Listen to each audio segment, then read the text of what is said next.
Hello hi everyone, सबैजनालाई नमस्ते। यो चाहिँ नि अस्ति फ्राइडेको दिनको थियो हाम्रो, र हामी दाजुभाइ दिदीबहिनीहरू सबैजना सल्लाह गरेको थियौँ हामी मानुङकोट घुम्न जामै भनेर। फाइनली हामी मानुङकोट घुमेर पनि आयौँ। हामी फ्राइडे गएको थियौँ र सटरडे बिहान मर्निङको टाइममा राम्रो भ्यू हेरेर फर्क्यौँ साथीहरू। त्यहाँ जानुको लागि चाहिँ नि मेन चिज भनेकै त्यही भ्यू हेर्नलाई छ, र त्यसको लागि हामी एक दिन बस्नु नै पर्ने छ। र हामी बसेर त्यहाँको प्याकेजमा हामीले खानाहरू खाएको थियौँ। त्यहाँ प्याकेजमै सबै कुरा पाउने छ, र हामीले चाहिँ नि मासु चाहिँ नि आफैले लिएर गएको थियौँ बार्बिक्यू गरेर खाने भनेर। अरू चिजहरू चाहिँ सबै त्यहीँ पाउने छ साथीहरू, र एकदमै इन्जोय भयो।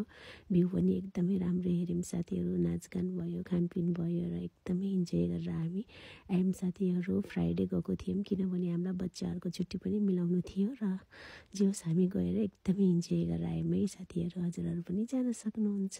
Thank you.